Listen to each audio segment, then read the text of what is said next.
Good morning class.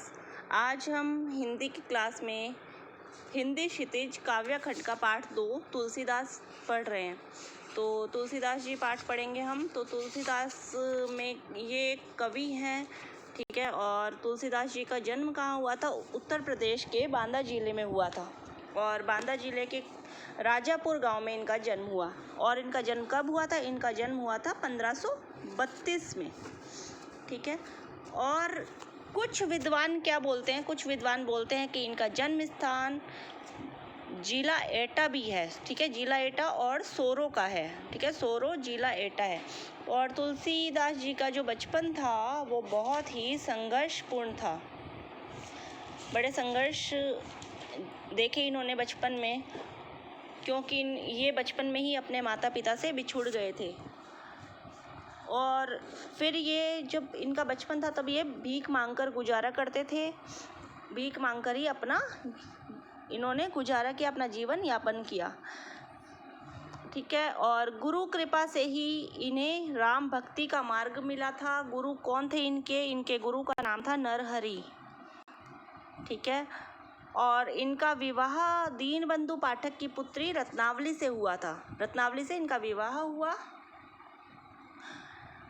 और उसी के उपदेश से वे भक्तिवान, भगवान की भक्ति में लीन रहने लगे, भगवान की भक्ति में लग गए। और इन्होंने अयोध्या, काशी, चित्रकूट अनेक तीर्थ स्थानों की यात्रा की और लंबे समय तक वे राम की भक्ति करते रहे, राम का गुणगान करते रहे। और फिर 1623 में इनका देहांत हो गया, ठीक है। और इनका देहावसान हुआ या देहांत हुआ, एक ही बात है। अब इनकी प्रसिद्ध रचनाएं हैं, इन्होंने बहुत सारी रचनाएं लिखी है। तो इनकी जो प्रसिद्ध रचनाएं हैं वो कौन सी है? वो है रामलला, नहछु, जानकी मंगल, पार्वती मंगल, रामचरितमानस, गीतावली, विनय पत्रिका, बरवे रामायण, दोहावली, कवितावली, हनुमान बाहुक और वैराग्य संदीपनी। ये सब इनकी रचनाएं हैं प्रसिद्ध। और सबसे ज़्यादा प्रसिद्धि तुलसीदास जी को कौन सी पुस्तक लिखने से मिली थी? रामचरितमानस। रामचरितमानस जब इन्होंने लिखी तो ये इतने लोकप्रिय हो गए कि इनकी ये लिखी गई पुस्तक से ये तुलसीदास जी बहुत प्रसिद्ध हुए और लोकप्रिय हुए। इनके जो काव्य है उसमें एक ही विषय है काव्य का। इनके काव्य का विषय क्या है? जो राम जी की भक्ति, मर्यादा पुरुषोत्तम राम की भक्ति, क्योंकि ये राम भक्त थे तो सिर्फ उन्हीं की भक्ति पर ही इनका काव्य है, ठीक है। और इन्होंने रामचरितमानस जो पुस्तक है इनकी, उसमें इन्होंने राम जी के संपूर्ण जीवन की, पूरे जीवन का वर्णन किया है, या यूँ कहे कि झांकी प्रस्तुत की है। और इनका अवधी भाषा और ब्रज भाषा दोनों भाषाओं पर इनका समान अधिकार था, ठीक है। अवधी और ब्रज दोनों भाषाओं पर ये लिखते थे। और इनकी जो भाषा शैली है, भाषा है, वो इतनी सरस है, इतनी मधुर है, जो कविता, जो पाठकों का कंठहार बनी हुई है। मतलब बहुत अच्छी लगती है पाठकों को इनकी, ठीक है, भाषा काव्य की। और सभी गायकों को इनके गीत बहुत प्रिय है और अच्छे लगते हैं, क्योंकि इनके गीत बहुत अच्छे हैं।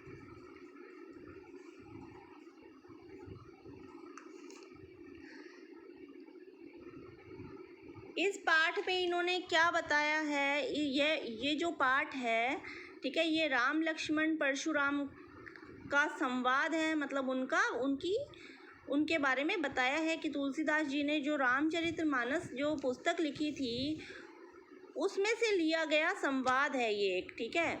इसमें क्या होता है कि राजा जनक का जो दरबार होता है, इसमें सभी राजा महाराजा इकट्ठे होते हैं। और जब राजा महाराजा इकट्ठे होते हैं तो सीता का स्वयंवर जनक जी क्या करते हैं? सीता का स्वयंवर रखते हैं। जनक जी के पास एक धनुष होता है, तो वो धनुष उनके पास में एक पुराना शिव का धनुष होता है। जनक जी, राजा जनक जो सीता माता के पिता हैं, वो स्वयंवर में कहते हैं कि इस धनुष को जो उठाएगा, ठीक है, उससे मैं अपनी पुत्री सीता का विवाह कर दूंगा। तब क्या होता है कि परशुराम जी गुस्से में आते हैं, ठीक है। और गुस्से में कब आते हैं? पहले मतलब जनक जी जब कहते हैं कि इस धनुष को जो उठाएगा उससे मैं सीता का विवाह कर दूंगा, तो बहुत सारे योद्धा आते हैं उस स्वयंवर में, बहुत सारे योद्धा वहाँ इकट्ठे होते हैं, लेकिन फिर सब उठाते हैं, किसी से उठता ही नहीं है वो धनुष, क्योंकि इतना भारी धनुष होता है वो, ठीक है, कि वो किसी से भी नहीं उठता। तो हमारे श्री रामचंद्र जी वैसे भी हमारे पराक्रमी थे, ठीक है, तो उन्होंने क्या करा, उस पे जैसे ही वो झुकते हैं श्री रामचंद्र जी और धनुष के हाथ लगाते हैं तो वो धनुष टूट जाता है। तो जब टूट जाता है तो क्योंकि जनक जी भी शिव भक्त थे और परशुराम जी भी शिव भक्त थे, तो परशुराम जी बहुत क्रोधित होकर क्या करते हैं, वहाँ पर आते हैं, उस स्वयंवर में आते हैं, ठीक है, और बहुत ज़्यादा गुस्सा होने लग जाते हैं। और फिर क्या कहते हैं कि वो कहते हैं, क्योंकि वो गुरु थे शिव जी उनके, तो परशुराम जी कहते हैं कि जिसने इस धनुष को तोड़ा है वो मैं उसको मार दूंगा। लेकिन श्री रामचंद्र जी क्या होते हैं, श्री रामचंद्र जी बहुत मतलब कहते हैं ना आग में पानी डालने का काम की, मतलब शांत, श्री रामचंद्र जी बहुत शांत होते हैं, तो इसलिए वो मीठे वचन कहते हैं, मीठे वचन कह के शांत करते हैं, ठीक है, और खुद को उन्हीं का दास बताते हैं। लेकिन जो लक्ष्मण जी होते हैं वो आग में मतलब घी डालने का काम करते हैं, कि लक्ष्मण जी बोलते हैं कि मेरे भाई ने थोड़ी ना तोड़ा है, मेरे भाई ने धनुष इसलिए तोड़ा था क्योंकि वो तो स्वयंवर में आया था, ये वो ऐसे कहते हैं, ठीक है। और जो परशुराम जी होते हैं वो आग बबूला होते हैं, क्योंकि वो कहते हैं कि मेरे गुरु का धनुष क्यों तोड़ा। तो इसी पर इनका जो बातचीत है वो इसमें बताया गया है, ठीक है। और परशुराम जी कहते हैं कि मैं लक्ष्मण का वध कर दूंगा, लक्ष्मण को मार दूंगा। लक्ष्मण कहते हैं कि हमारी नज़रों में तो सारे धनुष एक जैसे होते हैं, इस धनुष को थोड़ा सा निहारा ही था श्री रामचंद्र जी ने, तो ये तो अपने आप टूट गया, और आप क्रोध ना करें, ठीक है, ऐसे बोलते हैं लक्ष्मण जी। तो ऐसे करके फिर उसके बाद में जो इनका संवाद है वो इसमें बताया गया है, ठीक है। अब हम इसका आगे पढ़ेंगे। अब हम संवाद पढ़ते हैं। तो संवाद के बारे में पहले हम पहला संवाद पढ़ते हैं, ठीक है। नाथ संबुधनु भंज निहारा, होई केऊ एक दास तुम्हारा, आयेसु कहा कही किन मोही, सुनी रिसाई बोले मुनि कोही। सेवको सो जो करे सेवकाई, अरि करनी करी लड़ाई, सुनहु राम जेहि शिव धनु तोरा, सहस बाहु सम सो रिपु मोरा, सो बिलगाऊ बिहाई समाजा, न तेज मारे जहि सब राजा। सुनी मुनि बचन लखन मुस्काने, बोले परशुधर ही अवमाने, बहु धनु ही तोरी लरिकाई, कबहू न असी रिस किन्ह गोसाई। यही धनु पर ममता के ही हेतु, सुनी रिसाई कह भृगुकुल केतु। रे नृप बालक काल बास, बोलत तो ही न संभार, धनु ही सम त्रिपुरारी धनु, विदित सकल संसार। ठीक है, ये हमने पद पढ़ा। अब मैं आपको इसका भावार्थ समझाती हूँ, ठीक है। तो भावार्थ में नाथ संबुधनु का मतलब होता है शिव का धनुष, भंजनिहारा का मतलब होता है तोड़ने वाला, होई ही का मतलब होगा, केऊ का मतलब कोई, आयेशु का मतलब आज्ञा, कहा का मतलब क्यों, ठीक है, और काहिए का मतलब कहते हो, किन का मतलब क्यों नहीं, मोही का मतलब मुझे, रिसाई का मतलब क्रोध करके, कोही का मतलब क्रोधी, और सेवकाई का मतलब सेवा। ठीक है, तो इन दो लाइन का मतलब मैं आपको समझाती हूँ पहले। नाथ संबुधनु भंज निहारा, होई ही केऊ एक दास तुम्हारा, आयेसु कहा कही किन मोही, सुनी रिसाई बोले मुनि कोही। तो इसका मतलब है रामचंद्र जी परशुराम से कहते हैं, जब स्वयंवर हो रहा होता है, जब श्री रामचंद्र जी धनुष तोड़ देते हैं तो रामचंद्र परशुराम जी से कहते हैं, जब परशुराम क्रोधित होते हैं तो कहते हैं श्री रामचंद्र जी, हे नाथ, शिव जी के धनुष को तोड़ने वाला आपका ही कोई एक दास होगा या आपका कोई एक दास ही होगा, क्या आज्ञा है, मुझसे क्यों नहीं कहते। ठीक है।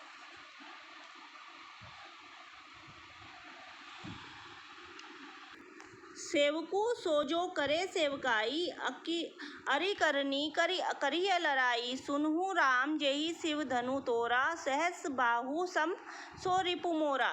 ठीक है।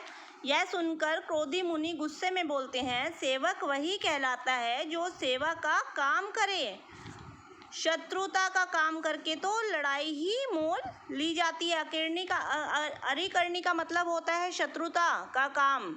ठीक है। करी का मतलब करके, लड़ाई का मतलब लड़ाई, जेही मतलब जिसने, तोरा का मतलब तोड़ा। ठीक है।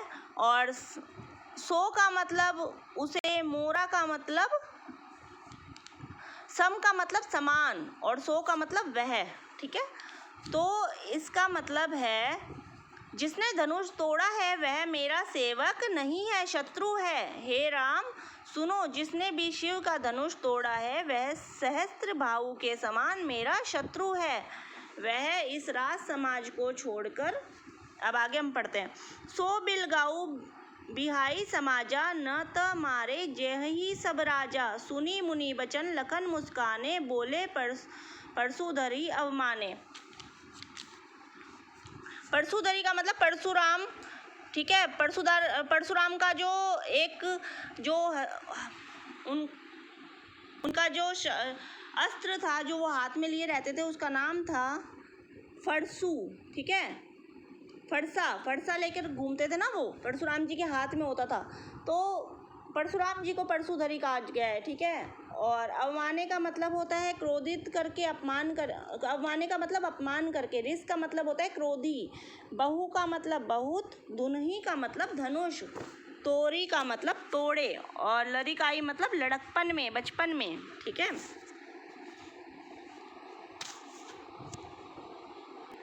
तो इसमें आगे बोलते हैं कि वह सहस्त्र बाहु के समान मेरा शत्रु है। परशुराम जी बोलते हैं वह इस राज समाज को छोड़कर अलग हो जाए, नहीं तो सारे राजा मारे जाएंगे।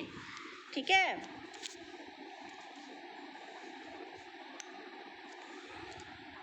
मुनि का जब ऐसा वचन सुनते हैं, देखिए, सुनी मुनि वचन लखन मुस्काने, बोले परशुधर ही अवमाने, बहु धनु ही तोरी लरिकाई, कबहू नासी रिस किन्ह गोसाई।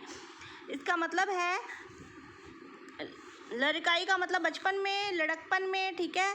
और कभू का मतलब कभी, अवमाने का मतलब अपमान करके, बहु का मतलब बहुत, धनुही का मतलब धनुष, और तोरी का मतलब तोड़े। तो मुनि के ऐसे जो क्रोधपूर्ण वचन होते हैं उनको सुनकर, परशुराम जी के क्रोधपूर्ण वचन को सुनकर लक्ष्मण होते हैं वो मुस्कुराते हैं।